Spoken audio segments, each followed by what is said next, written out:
జగన్ మళ్ళీ రాడని గ్యారంటీ ఏంటి? ఈ ప్రశ్న పెట్టుబడిదారులు ప్రభుత్వ పెద్దల్ని పదే పదే ప్రశ్నిస్తున్నారంట.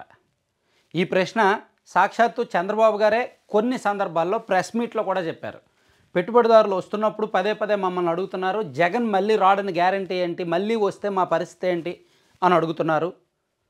అంతెందుకు నిన్న లోకేష్ గారు కూడా ప్రెస్ మీట్లో చెప్పారు, జగన్ మళ్ళీ వస్తే మా పరిస్థితి ఏంటని ఇన్వెస్టర్స్ అడుగుతున్నారు, అందుకే పెట్టుబడి పెట్టడానికి కొంతవరకు వెనకడుగు వేస్తున్నారు అని చెప్పారు. ఇక్కడ ఈ అంశంలో జస్ట్ జగన్ మళ్ళీ రాడని గ్యారంటీ ఏంటి అనే ఒకే క్వశ్చన్లో మనం అనేక అర్థాలు వెతకొచ్చు, అనేక కోణాల్లో చూడొచ్చు. ఒకటోది భయం. జగన్మోహన్ రెడ్డి గారు గత 5 ఏళ్లలో పరిపాలించిన యొక్క చేదు అనుభవాలు, భయం. అమరావతి చుట్టుపక్కల పెట్టుబడులు పెట్టాలి అంటే ఓకే, ఇప్పుడు ఎవరో వచ్చి ఒక 500 కోట్లో 200 కోట్లో 1000 కోట్లో అమరావతిలో పెట్టుబడులు పెడతారే అనుకుందాం. భవిష్యత్తులో మళ్ళీ జగన్ గారు వచ్చాక అమరావతి ప్రాధాన్యత తగ్గించి అమరావతిని కాదు అని మళ్ళీ ఏ విశాఖపట్నమో ఏదో రాజధాని అంటే ఇక్కడ విలువ పడిపోద్ది కదా, ఇక్కడ ప్రజల్లో నిరాసక్తత ఉంటుంది కదా. సో ఆ భయం ఉంది. అంటే ఇక్కడ జగన్ మళ్ళీ వస్తాడా రాడా దానికి దారితీసే పరిస్థితులు ఏంటనేది వీడియో చివరిలో నేను చెప్తా. కానీ వాళ్ళు ఆ క్వశ్చన్ అడగడానికి గల కారణం జగన్మోహన్ రెడ్డి గారు కల్పించిన భయం, పుట్టించిన భయం, గత పరిపాలన యొక్క చేదు జ్ఞాపకాలు. సో భవిష్యత్తులో ఒకవేళ జగన్మోహన్ రెడ్డి గారు వస్తే ఖచ్చితంగా వీళ్ళకి వేధింపులు ఉంటాయో లేదంటే ఇంకేమైనా ఉండొచ్చు, ఎందుకంటే గత 5 ఏళ్లలో చాలా జరిగాయి కాబట్టి. సో ఆ ప్రశ్నకి చంద్రబాబు గారు ఏమైనా సమాధానం చెప్పగలరా? ఖచ్చితంగా ఆయన రాడు, మేమే ఉంటామనే చెప్తాడు. ఎందుకంటే ఒక రాజకీయ నాయకుడు, ఒక సీఎం కాబట్టి, ఒక పార్టీకి అధ్యక్షుడు కాబట్టి తన రాజకీయ ప్రత్యర్థి రాడు అనే చెప్తాడు. లోకేష్ గారు అదే చెప్తారు, పవన్ కళ్యాణ్ గారు అదే చెప్తారు. కానీ జగన్మోహన్ రెడ్డి గారు మాత్రం ఫ్యూచర్లో మేమే వస్తాము, జమిలి ఎన్నికలు జరుగుతాయి, 3 ఏళ్లలోనే ఎన్నికలు జరుగుతాయి కాబట్టి మేమే వస్తాము అని చెప్తారు. సో ఏ పార్టీకి ఆ పార్టీ వాళ్ళు అదే చెప్తారు. ఇక్కడ ఒక ప్రజాకోణంలో, ఒక తటస్థ కోణంలో ఈ పాయింట్ని, ఈ ప్రశ్నకు మనం సమాధానం చెప్పాలి అంటే జగన్ మళ్ళీ రాడని గ్యారంటీ అయితే లేదు. ఎలా ఉంటుంది గ్యారంటీ? లేదు. ఎందుకంటే ఒక 10% ఓట్లు అటు ఇటు అయితే చాలు. 10% ఏముంది, 7% ఓట్లు అటు ఇటు అయితే చాలు, ఏదైనా జరగవచ్చు. రాజకీయాల్లో ఎప్పుడు ఏం జరుగుద్దో చెప్పలేం. ఎందుకంటే సో జగన్మోహన్ రెడ్డి గారు చావు దెబ్బ తిన్న మాట వాస్తవమే. రాజకీయంగా ఈ 2024 ఎన్నికలో అత్యంత ఘోరంగా దెబ్బతిన్న మాట వాస్తవమే. కానీ 39% ఓట్లు వచ్చిన మాట మర్చిపోకూడదు. సో ఆ 39% ఓట్లు కొంత అతను భయపెట్టడం వల్ల కూడా వచ్చి ఉండొచ్చు. సంక్షేమ పథకాలు ఆపేస్తాము, అది నిలిపేస్తాము, ఇది నిలిపేస్తామని చాలామందిని భయపెట్టడం వల్ల ఆ ఓట్లు వచ్చాయేమో, లేకపోతే అవి కూడా వచ్చేవి కాదేమో అనే కోణం కూడా దీనిలో ఉంది. లేదు, జగన్మోహన్ రెడ్డి గారు నాశనం చేశారు కాబట్టి, అనేక వర్గాల చేత లేపి తన్నించుకున్నారు కాబట్టి, అనేక వర్గాలను మోసం చేశారు కాబట్టి, ఇచ్చిన మాట నెరవేర్చుకోలేదు కాబట్టి, అటు అభివృద్ధి విషయంలో, ఇటు పరిపాలన విషయంలో, ఇటు సంక్షేమ పథకాల విషయంలో, అటు ధరల విషయంలో, ఉద్యోగాల విషయంలో, అన్ని విషయాల్లో కూడా ఫెయిల్ అయ్యారు కాబట్టి, సో అందుకని ఏ వర్గానికి పరిపాలన నచ్చలేదు కాబట్టి ఓట్లు వేశారు. మరి కూటమికి అన్ని వర్గాలు, ఇక్కడ మనం అర్థం చేసుకోవాల్సింది, కూటమికి 164 సీట్లు వచ్చాయి అంటే జగన్మోహన్ రెడ్డి గారి మీద ఉన్న వ్యతిరేకతకు ప్రతిఫలం అది. కూటమి మీద ఉన్న ప్రేమ కాదు, చంద్రబాబు గారి మీద, పవన్ కళ్యాణ్ గారి మీద ఉన్న విపరీతమైన ప్రేమాభిమానాలు కాదు. ఆ ప్రేమాభిమానాల విలువ 115, 120, 125 సీట్లే. కానీ జగన్మోహన్ రెడ్డి గారు ఉన్న కసి, కోపం విలువ 164 సీట్లు. సో అందుకే వైసీపీ కంచుకోటలు లాంటి సీట్లలో కూడా వైసీపీ ఓడిపోయింది. భారీ మెజార్టీలతో కూటమి వాళ్ళు గెలిచారు. సో ఆ కోపం ఎన్నాళ్ళు ఉంటుంది జనంలో?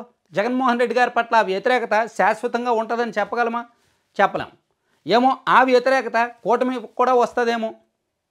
గత ప్రభుత్వంలో ఎమ్మెల్యేలు అవినీతి పరులు, అవినీతి చేశారు, అరాచకాలు చేశారు. ఈ ప్రభుత్వంలో చేయట్లేదా? చేస్తున్నారు, చాలా చోట చేస్తున్నారు. కడప ఎయిర్పోర్ట్లో అక్కడ దగ్గరలో ల్యాండ్ అమ్మాలని చెప్పి ఎయిర్పోర్ట్ మేనేజర్నే కిడ్నాప్ చేశారంటే ఒక ఎమ్మెల్యే. ఉమ్మడి కర్నూలు జిల్లాలో ఒక సూపర్ మార్కెట్లోను, స్టాల్స్లోను, చికెన్ కొట్లలోంచి వారానికి ఇంత పేమెంట్లు ఇమ్మని ఒక ఎమ్మెల్యే గారు అడుగుతున్నారంట. ఇంకా మనం చెప్పుకుంటే ఇటువంటి లిస్టులు బోల్డ్ ఉన్నాయి, చాలా లిస్టులు ఉన్నాయి. మనం చెప్పే కొద్దీ చాలా దారుణాలు, నీచాలు, చిల్లర వ్యవహారాలు ఉన్నాయి. మరి ఇవి ఉంటే ప్రజలు ఎలా అంగీకరిస్తారు? సో ఇటువంటి చాలా ఇష్యూస్ వచ్చే కొద్దీ ప్రజలకు ఎమ్మెల్యేల పట్ల అసహ్యభావం వస్తుంది. ఆ తర్వాత దశలో ప్రభుత్వం పట్ల రావచ్చు. ప్రభుత్వం అప్రమత్తం కాకపోతే ఎమ్మెల్యేలను కంట్రోల్ చేయకపోతే. అలాగే 20 లక్షల ఉద్యోగాలు ఇస్తామన్నారు, మెగా డిఎస్సి ఇస్తామన్నారు. సో ఇక్కడ నిరుద్యోగ యువత ఓటు వేశారు, చదువుకున్న వాళ్ళు ఓటు వేశారు, ప్లస్ అన్ని వర్గాలు ఓట్లు వేశారు, ఉద్యోగులు ఓట్లు వేశారు. సో ఈ వర్గాల యొక్క ఆలోచనలను లేదా వాళ్ళ అంచనాలను ఈ ప్రభుత్వం అందుకోలేకపోతే ఎక్కడో ఒక దగ్గర మళ్ళీ ప్రభుత్వం మీద కోపం వస్తుంది ఖచ్చితంగా. ఎంత వ్యతిరేకత ఉన్నప్పటికీ కూడా ఇక్కడ ఆల్టర్నేటివ్ ఇంకొకటి లేదు. సరే, జగన్మోహన్ రెడ్డి గారు సరిగ్గా పరిపాలించలేదు కాబట్టి కూటమి ఓటు వేశారు. కూటమి సరిగ్గా పరిపాలించకపోతే వేయడానికి వేరే ఆప్షన్ లేదుగా. సో మళ్ళీ వేస్తే జగన్కే వేయాలి. సో ఆలోచనా పరులు ఎవరు, ఆలోచించే వాళ్ళు ఎవరు, కాస్త ఇంగిత జ్ఞానం ఉన్నవాళ్ళు ఎవరు, రాజకీయ జ్ఞానం ఉన్నవాళ్ళు ఎవరు, రాష్ట్రాన్ని చూసిన వాళ్ళు ఎవరు, జీవితంలో జగన్కు ఓటేరు అని ఆలోచించే వాళ్ళు చెప్తారు. కానీ ఆ ఆలోచన లేని వాళ్ళు, ఆ ఆలోచన ఎంతమందికి ఉంటుంది? రాష్ట్రం పట్ల బాధ్యతగా ఆలోచించే వాళ్ళు ఎంతమంది ఉంటారు? ఆ ఆలోచన లేని వాళ్ళు కూడా ఉంటారు కదా. అన్ని ఆలోచనలు ఉన్నవాళ్ళు సగం ఉన్నట్టే, ఏ ఆలోచన లేని వాళ్ళు, ఏమీ పట్టించుకోలేని వాళ్ళు సగం ఉంటారు. సో ఈ సగం ఇటు ఉంటే ఆ సగం అటు ఉంటారు. కాబట్టి భవిష్యత్తులో జగన్ రాడు అని చెప్పలేమనడానికి సమాధానం లేదు. అతన్ని రాకుండా చేయాల్సింది కూటమి ప్రభుత్వమే. అందుకు తగిన పరిపాలన అందించాల్సింది వాళ్ళే. ఏదో ఆకాశంలో చుక్కలు చూపించి, చందమామ చూపించి పిల్లలకు అన్నం తినిపించినట్టు కాకుండా, అటువంటి మాటలు చెప్పి కాకుండా, కొంచెం బాధ్యతగా, కొంచెం జాగ్రత్తగా ఇచ్చిన హామీలు ఏమేమి ఇచ్చారో అవన్నీ గుర్తుకు చేసుకుంటూ, మంత్లీ ఒక డైరీ మెయింటైన్ చేస్తూ, ఈ నెల ఏమి హామీ నెరవేర్చామో ఇంకా ఏమేమి నెరవేర్చాలి అనేది చూసుకుంటూ, మాటలు కాదు చేతల ప్రభుత్వం కావాలి. మంచి ప్రభుత్వం అని మనకు మనం అనుకుంటే కాదు, ప్రజల చేత అనిపించుకోవాలి. అలా అనిపించుకోకపోతే జగన్ రావచ్చు, ఎవరు ఏమీ చెప్పలేం. ఫక్తు టీడీపీ వాళ్ళు ఈ వీడియో కింద కామెంట్ చేయొచ్చు, జగన్ జీవితంలో రాడని. అలా చెప్పలేం. రాజకీయాల్లో ఎప్పుడైనా ఏదైనా జరగవచ్చు. సో చూద్దాం. ఈ ప్రశ్నకు సమాధానం అయితే కూటమి పరిపాలన మీదే ఉంటుంది. కూటమి వాళ్ళు పరిపాలించిన దాన్ని బట్టే ఫలితం ఉంటుంది. సో జగన్మోహన్ రెడ్డి గారికి ఇప్పటికీ కొన్ని వర్గాల్లో బలమైన ఓట్ బ్యాంక్ ఉంది అనే సంగతి మర్చిపోకూడదు. టీడీపీ, జనసేన, బీజేపీ పొత్తులో ఉన్నంతకాలం పర్వాలా, పొత్తులో ఉంటారు కాబట్టి వీళ్ళు ముగ్గురు ఒకవైపు, జగన్మోహన్ రెడ్డి గారు ఒక్కడు ఒకవైపు ఉంటారు కాబట్టి పర్వాలా ఇప్పటికి. సో అప్పుడు ఆల్టర్నేటివ్ ఇంకొండదు, థర్డ్ ఆల్టర్నేటివ్ ఇంకొండదు. ఉంటే ఏ లేదా బి. ఏ నచ్చలేదు కాబట్టి బీకి ఓటు వేశారు. రేపు పొద్దున బి కూడా నచ్చకపోతే ఏకి వెళ్తారు, ఆప్షన్ ఉండదు. అది ఒకటి చూసుకోవాలి. ప్లస్ జగన్మోహన్ రెడ్డి గారు చేసిన తప్పులను కొన్ని చోట్ల కాంప్రమైజ్ అవుతున్నట్టుగా కనిపిస్తోంది కూటమి ప్రభుత్వం. చాలా విషయాల్లో కాంప్రమైజ్ అవుతున్నారు, చాలా నాయకుల విషయాల్లో కాంప్రమైజ్ అవుతున్నట్టే కనిపిస్తోంది. ఎందుకు కాంప్రమైజ్ అవ్వాలి? ఎందుకు ప్రజల ముందు బయట పెట్టకూడదు ఆధారాలతో సహా?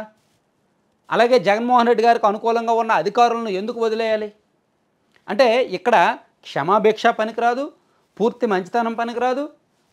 అసలు ప్రాక్టికల్గా, రియాలిటీగా పరిపాలన అందించాలి. ఏది ఉందో అది పారదర్శకత లేదు. ఈ ప్రభుత్వం ఈ 6 నెలల పాలనలో పారదర్శకత లోపించింది.